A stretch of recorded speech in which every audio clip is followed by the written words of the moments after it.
it's quite an honor to be carrying.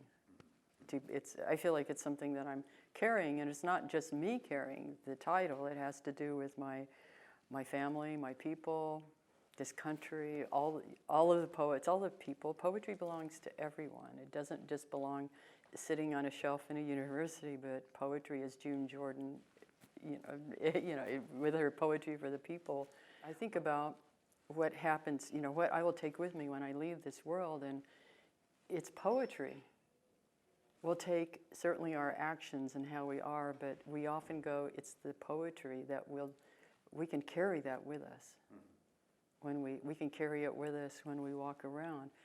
At those moments that are the most terrifying, empowering, grief-filled, joy-filled, they are always accompanied by poetry.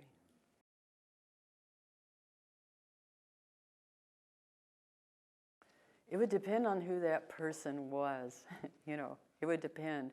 If I had time, I would find a poem that I would know that would either challenge, or resonate, or change. There's always a poem out there that can change your life.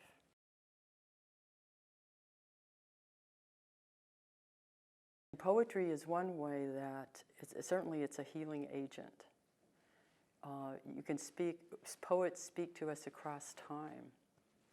Like Emily Dickinson, I even put one of her poems in here, I'm Nobody, Who Are You, which is also one of Tracy K. Smith's favorite poems, because poetry speaks across time. And we think of the earth.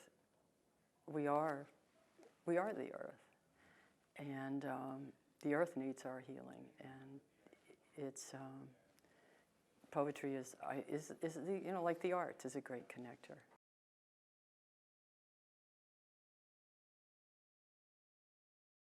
I came back home to Tulsa after leaving years ago to go to an Indian boarding school that was it was an arts boarding school by the Bureau of Indian Affairs that became now the Institute of American Indian Arts.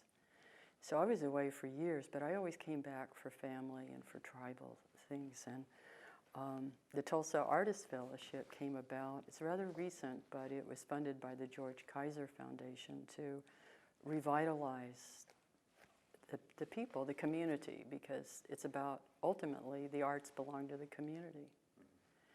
And we're all creative agents, every one of us. And, in the making of our lives, for one, and whatever we do. So to come home and say, this is your home, and here's a place to work, and here's support, and here's a community where there's a lot of cross-cultural influence, it's incredible. And it's incredible for Tulsa.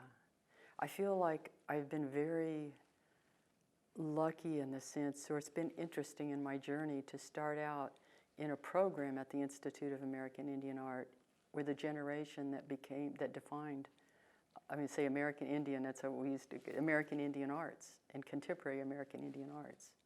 I was part of that generation. And now here I am in Tulsa with another project that is very similar in that it will be a defining moment in contemporary American arts. That's my prediction anyway.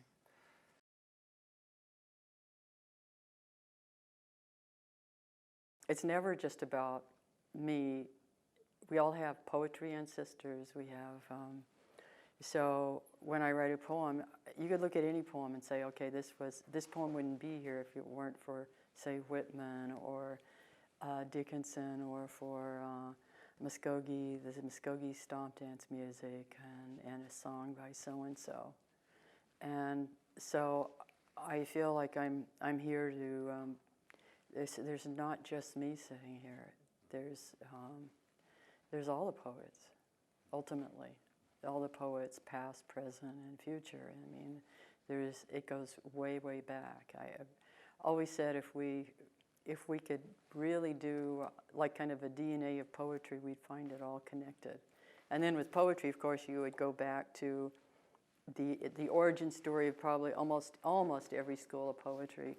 We would wind up back with dance and music accompanying it, because poetry ultimately, nobody likes to be alone, even poetry.